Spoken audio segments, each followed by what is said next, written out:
Hello guys, welcome back to another video of my YouTube channel MD Master YT. Today we are gonna discuss about the another type of tourism. तो आज जो है हम लोग दोस्तों class 12th के लिए जो वीडियो है मैं क्षमा चाहता हूँ क्योंकि मैं इस शादी में अटेंड में मैरिज में था, इसलिए कारण मैं वीडियो 2 दिन नहीं बना पाया, तो उसके लिए सॉरी। और अब से मैं वीडियो जो है फिर से रेगुलर पार्ट बाय पार्ट बनाना चाह रहा हूँ। चलिए आज सारा पर्यटन का प्रकार को ख़त्म करते हैं, ठीक है। बिना किसी देरी के वीडियो को शुरू करते हैं। सबसे पहला अगर हम बात करें कि क्या कहता है 8 नंबर का टूरिज्म, तो 8 नंबर वाला जो पर्यटन वो क्या है तुम्हारा ग्रीन टूरिज्म। ग्रीन, देखो इसका अर्थ अगर हम लोग समझें सही से, अगर बात करें क्या है, तो ग्रीन टूरिज्म शब्द ग्रीन टूरिज्म पर्यटन उद्योग के एक विशिष्ट पर्यावरण उन्मुख क्षेत्र पर लागू होता है। पर्यटन के हरे दृष्टिकोण में एक स्वस्थ शामिल है। देखो ग्रीन टूरिज्म का अगर सीधा सीधी मतलब बताए तो ये प्रकृति रिलेटेड पर्यटन होता है, जिसमें इंसान जो है प्रकृति के पास आने जाने के बारे में बात करता है। इसमें प्रकृति के आने और जाने का मतलब बताया गया है कि हमारे अपने राज्य देश को हरा भरा रखना है, ठीक है। स्थानीय भागीदारी और क्षेत्र इसके स्थानीयता की क्षमता के सटीक आकलन के माध्यम से पर्यटन विकास है। यात्रा प्रकृति में वापस आने के लिए बनाई गई है, ठीक है। मतलब सीधा सीधी कहें तो ये प्रकृति बेस्ड टूरिज्म है। 9 है इसका टाइप, जो कि है तुम्हारा ग्रामीण पर्यटन। यह पर्यटन का एक रूप है जो ग्रामीण स्थानों पर ग्रामीण जीवन, कला, संस्कृति और विरासत को प्रदर्शित करता है, जिससे स्थानीय समुदाय को आर्थिक और सामाजिक रूप से लाभ मिलता है और साथ ही साथ पर्यटकों और स्थानीय लोगों के बीच अधिक समृद्ध पर्यटन के बातचीत को सक्षम बनाता है। सीधा सीधी बात करें तो ग्रामीण टूरिज्म यानी कि जिसको हम लोग लोकल टूरिज्म भी कहा जा सकता है, ये असल में उन क्षेत्रों में देखने को मिलता है, यानी गांव वाले माहौल के क्षेत्रों में देखने को मिलता है, जहाँ पे जो पर्यटक होते हैं वो गांव के इलाके, जैसे अभी भी मैं जैसे कि 2 दिन पहले मैं गया था अपने नानी के घर, है ना, जहाँ पे मेरे शादी था। तो उस गांव के इलाके में मैंने बहुत सारी चीज़ों को, नई नई चीज़ों को देखा। जैसे वहाँ पे बहुत सारे अच्छे अच्छे सड़क निर्माण हो चुके थे, जो पुरानी इमारतें थी वो सब बदल चुके थे। आपने भी बहुत सारी जगहों पे गए होंगे, यानी आपका भी ननिहाल आपका भी कहीं ना कहीं गांव ही इलाकों में अधिकतर होगा। वैसे तो आप लोग सभी तो झारखंड से बिलोंग करते हैं ना, तो अधिकतर हमारा क्षेत्र जो है झारखंड का क्या चीज़ है बाबू, गाँव वाला इलाका में है। तो पर्यटन ग्रामीण क्षेत्रों में ही बनाया जाता है, उसी के लिए होता है, जिससे स्थानीय समुदाय को आर्थिक और सामाजिक रूप से लाभ मिलता है। वहाँ के लोगों को बहुत फ़ायदा मिलता है कि बहुत सारे जब पर्यटक घूमने आते हैं तो उनको क्या मिलता है। जैसे कि अगर हुंड्रू फॉल का ही बात करें, तो हुंड्रू फॉल अगर बहुत सारे लोग जाते हैं तो देखते हैं वहाँ के लोग जो है बहुत सारी चीज़ें जो लकड़ियाँ से बना बना के बेचते हैं, तो उन बहुत सारे लोग उन चीज़ों को खरीदते हैं। एक्सप्लेनेशन अच्छा है तो बताना कमेंट करके, सर अच्छा लगा, ठीक है। देखो सीधा सीधी मैं बता रहा हूँ ग्रामीण पर्यटन को कैसे आसान शब्दों में समझें। तो जैसे आप कभी हुंड्रू फॉल गए होंगे तो आपने वहाँ पे क्या देखा होगा कि जो लोग होते हैं, जो स्थानीय लोग होते हैं, वहाँ के ग्रामीण लोग होते हैं, वो क्या करते हैं, लकड़ियाँ से कई कई प्रकार की अलग अलग कलाकृतियाँ बनाते हैं और बेचते हैं ना। तो आप लोग क्या करते हो, जब आपको जो चीज़ पसंद आता है वो आप लेके वहाँ से चले जाते हो, राइट। तो आपने जो वहाँ पे अपना जो मूल्य दिया, जो भी व्यय दिया, जो भी खर्च किया, उससे फ़ायदा किनको हुआ, वहाँ के स्थानीय लोगों का। तो ग्रामीण पर्यटन जो है फ़ायदा करवाने के लिए एक अच्छा पर्यटन है, ठीक है। आगे बात करें तो कैसे हम लोग समझेंगे, आगे है कि साथ ही साथ पर्यटक जो है स्थानीय लोगों के बीच अधिक समृद्ध पर्यटन के बातचीत को सक्षम बनाते हैं। ग्रामीण क्षेत्रों में सहायता के लिए ग्रामीण पर्यटन का अक्सर एक तंत्र रूप में प्रचारित किया जाता है। यह आय लाता है और जीवंत ग्रामीण समुदाय को पुनर्जीवित करता है। आमतौर पर सार्वजनिक संगठनों द्वारा प्रचारित किया जाता है। ग्रामीण पर्यटन को विकसित करने के लिए सरकार के दोहरे उद्देश्य हैं। पहला उद्देश्य है संतृप्त पर्यटक को विविध उत्पाद प्रदान करना, विशिष्ट क्षेत्र के सामाजिक आर्थिक विकास को सुनिश्चित करना। तो ग्रामीण पर्यटन का सीधा मतलब समझे तो ग्रामीण इलाकों के लिए होता है, और यहाँ पे सरकार जो है इन ग्रामीण क्षेत्रों को विकसित करने के लिए अलग अलग प्रकार के बहुत सारे क्या कर रहे हैं, तरीकों को अपना रहे हैं। 10वां जो है वो आपका है, तो आपका है एडवेंचर टूरिज्म। तो बढ़िया समझते हैं एडवेंचर टूरिज्म क्या है। तो देखो एडवेंचर का मतलब होता है साहसिक पर्यटन, ठीक है। एडवेंचर टूरिज्म एक प्रकार का आला पर्यटन है जिसमें अन्वेषण या दूर दराज, विदेशी और संभवतः शत्रुतापूर्ण क्षेत्रों की यात्रा शामिल है। यहाँ यात्री को अप्रत्याशित की उम्मीद करनी चाहिए। एडवेंचर टूरिज्म तेजी से लोकप्रियता में बढ़ रहा है क्योंकि पर्यटक असामान्य छुट्टियों की तलाश करते हैं जो विशिष्ट समुद्र तट की छुट्टी से अलग है। एडवेंचर ट्रैवल निम्नलिखित 3 घटकों में से 2 सहित कोई पर्यटक गतिविधि हो सकता है। पहला, शारीरिक गतिविधि हो सकता है, सांस्कृतिक आदान प्रदान व इंटरेक्शन, या फिर सी प्रकृति के साथ बिजी व्यस्तता। एडवेंचर टूरिज्म अपने प्रतिभागियों को अपने सुविधा क्षेत्र से बाहर कदम रखने की अनुमति देकर अपने उत्साह का लाभ उठाता है। सीधे सीधी बात करें तो एडवेंचर टूरिज्म एक तुम्हारा साहसिक पर्यटन होता है, यानी कि आप जो अपने शक्ति से अपने क्षमता से करते हैं जिस पर्यटन को, लाइक माउंटेन्स पे चढ़ना, सी बीच में तैरना, है ना, तैराकी। हाँ, तो इस तरह का पर्यटन जो होता है वो असल में तुम्हारा साहस के बेस पे होता है, यानी जो आप शारीरिक क्षमता के कारण जिस पर्यटन को करते हैं उसको कहा जाता है एडवेंचर टूरिज्म। जैसे इसका बात करें तो अधिकतर क्या है, देखो, कहा जाता है ऐसे कार्यों के प्रदर्शन जिनमें महत्वपूर्ण प्रयास की आवश्यकता होती है और इसमें कुछ हद तक जोखिम भी होता है, जिसमें से पर्वतारोहण यानी कि पर्वत पर चढ़ना, trekking, bungee jumping, scuba diving, mountain biking, rafting, rock climbing, ice skating, paragliding, hire hot air ballooning, sky diving जैसी गतिविधियां शामिल होती है। माइक्रो लाइट एयरक्राफ्ट, तो यहाँ पे आप देख सकते हैं ये सारे बहुत सारे एग्जाम्पल जो दिए हुए हैं आपका एडवेंचर टूरिज्म के, ठीक है, समझ में आ गया। 11 नंबर, सतत पर्यटन। बात करें क्या होता है। 20वीं शताब्दी के अंतिम तिमाही के दौरान पर्यटन के अभूतपूर्व विकास ने स्पष्ट रूप से वैश्विक स्तर पर, विशेष रूप से और राष्ट्रीय स्तर पर पर्यटन के सामाजिक, सांस्कृतिक और पर्यावरणीय प्रभावों के बारे में चिंताओं को स्पष्ट रूप से विकसित किया गया है। सतत पर्यटन का सीधा मतलब बताएं तो 20वीं शताब्दी का जो अंतिम 3 महीना था उसके बीच में क्या हुआ था कि जो लोग थे, मतलब कि अभूतपूर्व विकास के स्पष्ट रूप से वैश्विक स्तर पर, मतलब पूरी दुनिया के लेवल पर, विशेष रूप से और राष्ट्रीय स्तर पर भी पर्यटन का जो सामाजिक और सांस्कृतिक और पर्यावरण प्रभाव होता है उनके चिंताओं को स्पष्ट रूप से विकसित किया गया है।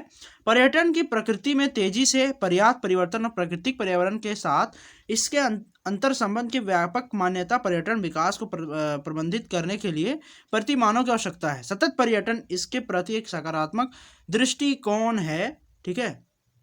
इसके बाद देखो, दृष्टिकोण है जिसमें, ठीक है, कहाँ चला गया जी, हाँ, विश्व पर्यटन संगठन WTO वर्ल्ड टूरिज्म ऑर्गेनाइजेशन के अनुसार अस्थायी पर्यटन का एक ऐसा पर्यटन है जो भविष्य के अवसर की रक्षा और वृद्धि करते हुए वर्तमान पर्यटकों और मेजबानों क्षेत्रों की जरूरत को पूरा करता है। सतत पर्यटन क्या है, तो WTO के अनुसार, यहाँ से इसका डेफिनेशन शुरू हो रहा है कि अस्थायी पर्यटन का एक ऐसा पर्यटन है जो भविष्य के अवसर की रक्षा, जो भी आने वाला जो हमारा भविष्य है उसकी जो जितने भी उसमें हम लोग को अवसर मिलेंगे, चांस मिलेंगे, वो सब की रक्षा वृद्धि करते हुए वर्तमान पर्यटकों और मेजबान क्षेत्रों की जरूरत को पूरा करता है। यह इस तरह से सभी संसाधनों के प्रबंधन के लिए अग्रणी के रूप में प्रकल्पित किया गया है कि सांस्कृतिक अखंडता, आवश्यक पारिस्थितिकी क्रियाओं और जैविक विविधता और जीवन समर्थन प्रणाली को बनाए रखते हुए आर्थिक, सामाजिक और सौंदर्य संबंधी जरूरत को पूरा किया जा सकता है। सीधा सीधी मतलब बताऊं तो सतत पर्यटन का मतलब है कि ऐसा पर्यटन जिसमें सारा चीज़ का डेवलपमेंट शामिल हो, ठीक है, सामाजिक भी, आर्थिक और भी, राजनीतिक और सामाजिक, पर्यावरण के साथ साथ पर्यावरणीय भी डेवलपमेंट जो शामिल होता है, उस तरह के पर्यटन को सतत पर्यटन कहा जाता है। और इसको WTO ने किया है, विश्व पर्यटन संगठन, वर्ल्ड टूरिज्म ऑर्गेनाइजेशन ने कहा है कि ये एक ऐसा पर्यटन बनेगा जिसमें कि भविष्य के सारा जरूरतों को पूरा किया जाएगा, ठीक है। और वर्तमान में अभी जितने भी पर्यटक हैं या जो मेजबान की क्षेत्र की जरूरत है उसको पूरा करने वाला ये सतत पर्यटन है। अस्थायी पर्यटन का उद्देश्य पर्यटन उद्योग, आगंतुकों, पर्यटन और क्या है, समुदायों के बीच जटिल बातचीत से उत्पन्न तनाव और घर्षण को कम करना है। देखो, इस पर्यटन का सीधा सीधी अगर उद्देश्य बताए तो यहाँ पे बताया गया है पर्यटन उद्योग में आगंतुक में पर्यावरण और समुदाय के बीच जो जटिल बातचीत से, मतलब कड़ा बातचीत से जो टेंशन या फिर आसपास में तालमेल खराब होता है उसके घर्षण को कम करना है। जो अवकाश निर्माताओं के लिए मेजबान है या पर्यटन के साथ सद्भाव बनाए रखते हुए मानव कल्याण में योगदान देता है, क्योंकि यह पर्यटकों के संसाधनों, राष्ट्रीय विरासत एवं प्राकृतिक पर्यटन के संरक्षण और संरक्षण से संबंधित है। याद रखना, इसका मतलब जो है जितना भी प्राकृतिक संसाधन है या जो हमारा राष्ट्रीय विरासत है उनको कभी नुकसान नहीं पहुंचाता है। 12वें नंबर की ओर बढ़े तो ये है तुम्हारा अंतरिक्ष पर्यटन। सीधा सीधी बात करें तो बहुत ही अच्छा ही है, क्योंकि ये आपका अंतरिक्ष का बात है, यानी यहाँ से बाहर, यानी धरती से ही बाहर, ठीक है ना। देखो, अंतरिक्ष पर्यटन क्या होता है। अंतरिक्ष पर्यटन मुख्य रूप से व्यक्तिगत संतुष्टि के लिए अंतरिक्ष यात्रियों के लिए भुगतान करने वाली हाल ही घटना है। 2008 तक अंतरिक्ष पर्यटन के अवसर केवल रूसी अंतरिक्ष एजेंसी द्वारा परिवहन प्रदान करने के लिए सीमित और महंगे हैं। सोयूज अंतरिक्ष यान द्वारा सवार अंतर्राष्ट्रीय अंतरिक्ष स्टेशन के लिए स्पेस एडवेंचर्स द्वारा दलाली की गई उड़ान की कीमत अब लगभग $20 मिलियन है। 2009 तक उड़ाने की तरह से बुक है। अंतरिक्ष पर्यटन के प्राथमिक आकर्षण अनुभव की विशिष्टता, अंतरिक्ष से पृथ्वी को देखने का रोमांच और विस्मय, एक विशिष्ट एक विशेष स्थिति प्रतीक के रूप में अनुभव की धारणा है। और वजनहीनता ही के विभिन्न फायदे अंतरिक्ष पर्यटन उद्योग को California, Oklahoma, new Mexico, Florida, Virginia, Alaska, Sweden और विस्कॉन्सिन के साथ साथ सिंगापुर और संयुक्त अरब अमीरात यानी यूनाइटेड अरब एमिरेट्स सहित कई स्थानों में अंतरिक्ष खेलों द्वारा लक्षित किया जा रहा है। कुछ लोग पर्सनल स्पेस फ्लाइट शब्द का इस्तेमाल करते हैं, जैसे कि पर्सनल स्पेस फ्लाइट फेडरेशन के मामले में होता है। अंतरिक्ष पर्यटन के कई को प्रोत्साहित करता है। लोग अंतरिक्ष अनुभव के लिए जितनी जल्दी से हो सके पृथ्वी कक्षा में यात्रा करें। अंतरिक्ष यात्रा की लागत अधिक है और केवल शारीरिक रूप से फिट यात्री ही उपयोग अंतरिक्ष यान पर सवार हो सकते हैं। सीधा सीधी बात है, अंतरिक्ष से नाम आ रहा है, यानी पृथ्वी से बाहर जो गति होता है, जैसे चांद पर जाना, ISS पे, इंटरनेशनल स्पेस स्टेशन पे जाके हमारे अर्थ को देखना कि कितना अच्छा दिख रहा है, वो बुला मतलब कि ब्लू है ना, तो वो सारा चीज़। और वहाँ से तारों को देखना, जो सूरज 7 बार सूरज निकलते हुए 7 बार सूरज डूबते हुए देखना।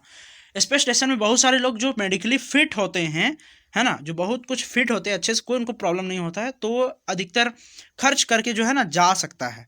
पर इसमें बहुत पैसा लगता है, जैसे कि यहाँ पे कहा गया है कि पिछले बार का बात है कि इसकी उड़ान की कीमत जो है लगभग $20 मिलियन की है, ठीक है ना। अभी बहुत ही ज़्यादा महंगा अमाउंट है, सस्ता अमाउंट नहीं है, ठीक है ना। तो अंतरिक्ष यात्री अधिकतर जा सकते हैं, जैसे एस्ट्रोनॉट जो है, कभी कोई खराबी आता है ISS पे तो वहाँ पे ठीक करने जाते हैं, तो उस तरह की मतलब अब जो है स्पेस फ्लाइट जो है पर्सनली भी होने वाला है, जिससे बहुत सारे जो अमीर लोग हैं, बिलियनर्स लोग हैं, वे अगर फिट हैं तो जा सकते हैं अंतरिक्ष पे यात्रा करने के लिए, ठीक है। तो सीधा सीधी बात था। 13 है मास टूरिज्म। देखो मास टूरिज्म क्या है, सही से समझ लो। बोलता है टूरिज्म वैश्वीकरण और प्रौद्योगिकी में सुधार के बड़े पैमाने पर पर्यटन का विकास हुआ है, जिसमें थोड़े समय में बड़ी संख्या में लोगों को अवकाश के ब्याज की जगह पर परिवहन की अनुमति दी, ताकि अधिक से अधिक संख्या में लोग अवकाश का लाभ उठा सकें, है ना।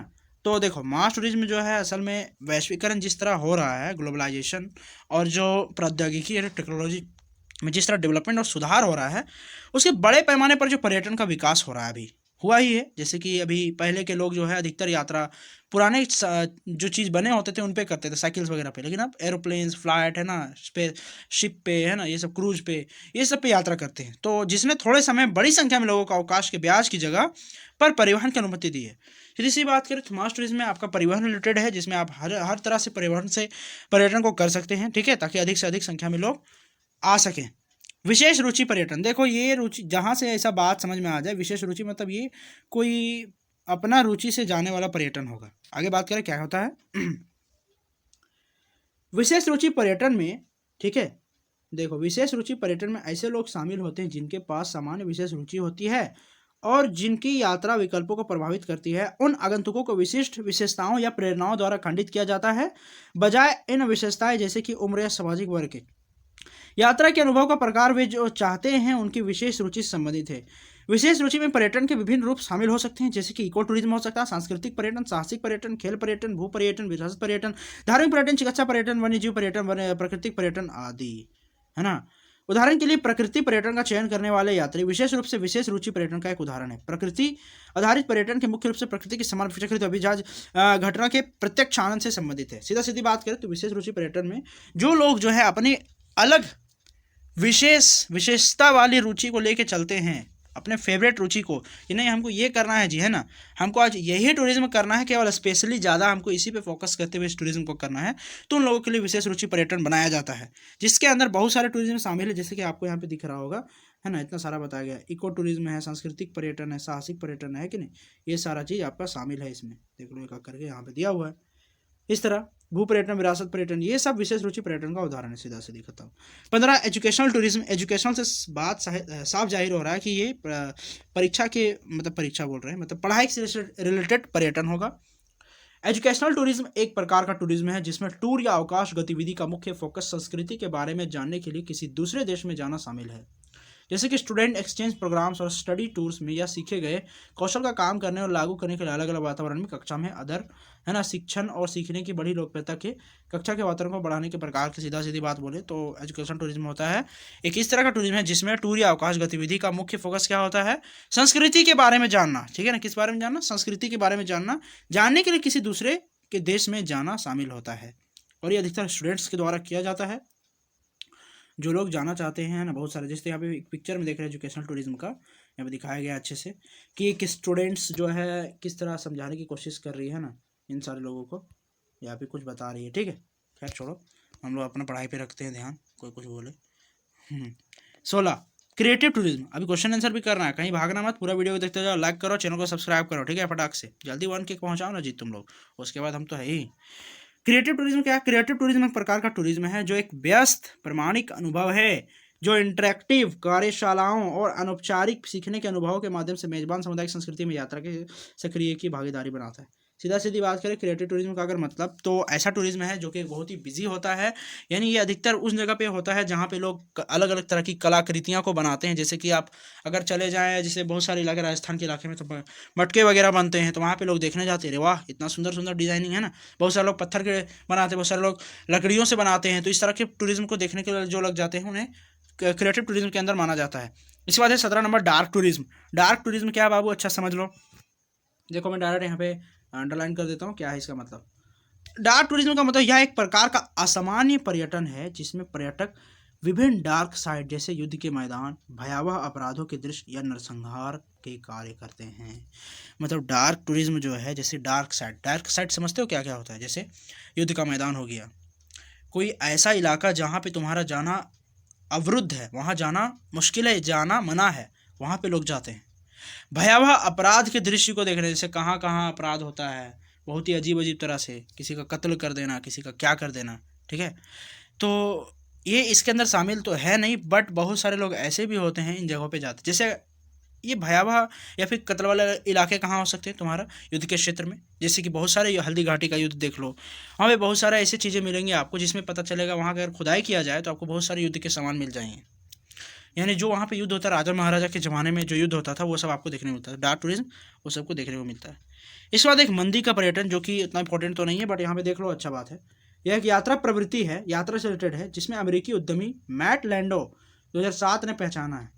एक अमेरिका का एंटरप्रेनर था जिसका नाम है मैट लैंडो, उसने 2007 में पहचाना था मंदी का पर्यटन को। यह एक हालिया पर्यटन घटना है, हाल ही में हुआ है। मंदी के पर्यटन को कम लागत उच्च मूल्यों के अनुभव द्वारा परिभाषित किया जाता है, जो किसी स्थान का विशिष्ट संस्कृति विशेषताओं को समझते हैं। छोड़ो, हम लोग fill in the blanks question answers पे आते हैं, ठीक है। तो समझ लो अच्छे से, पर्यटन जो ग्रामीण जीवन को दिखाता है, सीधा सीधी सवाल, पहला सवाल, पर्यटन जो ग्रामीण जीवन को दिखाता है, क्या होगा आंसर? ग्रामीण पर्यटन, सही है कि नहीं? ग्रामीण पर्यटन हो गया पहला का आंसर। डैश पर्यटन कई लोगों को पृथ्वी की कक्षा में यात्रा करने के लिए प्रोत्साहित करता है। तो दूसरा क्या होगा? अंतरिक्ष पर्यटन। बी में क्या भरना है बाबू? अंतरिक्ष पर्यटन लोगों को पृथ्वी में यात्रा करने की देता है। पैराग्लाइडिंग किसका उदाहरण है? पैराग्लाइडिंग आपका एडवेंचर टूरिज्म का उदाहरण है, यानी साहसिक पर्यटन, एडवेंचर टूरिज्म, ठीक है। चलो, स्वास्थ्य देखभाल से संबंधित पर्यटन है, स्वास्थ्य देखभाल का बात आ गया, मतलब मेडिकल टूरिज्म होगा या स्वास्थ्य पर्यटन, जो आप चाहो, ठीक है, मेडिकल टूरिज्म या स्वास्थ्य पर्यटन। इसके बाद आगे बढ़े। डैश एक प्रकृति आधारित पर्यटन है। कौन एक प्रकृति आधारित पर्यटन है? तो ग्रीन टूरिज्म भी है, ठीक है ना, ग्रीन टूरिज्म ये बोला। एक और देखिए, अगर हम ऊपर में इसका हम बताए थे उस दिन, तो अगर देखें इधर तो सही से देखो, ग्रामीण पर्यटन है, ग्रामीण ये बोला है, तो अभी आज ही बताए हैं। हाँ, इसके बाद कृषि पर्यटन देखो, ये कृषि आधारित है, कृषि पर्यटन कृषि आधारित है ना। प्रकृति आधारित कौन सा था, कौन सा था जी, याद है आप लोगों को? तो प्रकृति, हाँ देखो यहाँ पे इको टूरिज्म, प्रकृति आधारित पर्यटन है, कौन सी होगा? इको टूरिज्म, ग्रीन नहीं होगा, ठीक है, इसमें शब्द आया था इसलिए, बट ग्रीन आपका नहीं होगा। आपका क्या होगा इसका सही जवाब? इसका सही जवाब होगा इको टूरिज्म, ई नंबर का, ई वाला का, ठीक है, ई वाला का इको टूरिज्म। तो आई होप आपको समझ में आया होगा। अभी सबका फुल फॉर्म बता दे, ठीक है, तो अच्छे से समझ लो, तीनों का फुल फॉर्म पूरा लिख लेना है अच्छे से। हाँ, इसका तो होगा नेपाल टूरिज्म बोर्ड, नेपाल, ये NTB का नेपाल टूरिज्म बोर्ड, ठीक है। और UNWTO जानते हैं, यूनाइटेड नेशन, बहुत सारा बार पढ़ा चुके हैं, United Nations World Tourism Organization. MIC का फुल फॉर्म होता है मीट, ठीक है। अच्छा इसे छोड़ो, इसको मैं बता दूंगा कल अभी, ठीक है। टाइम भी हो गया है, प्लस आपका वीडियो लॉन्ग हो जाएगा ज़्यादा, इसलिए चलिए मिलते हैं नेक्स्ट वीडियो में, तब तक के लिए जय हिंद, बाय बाय।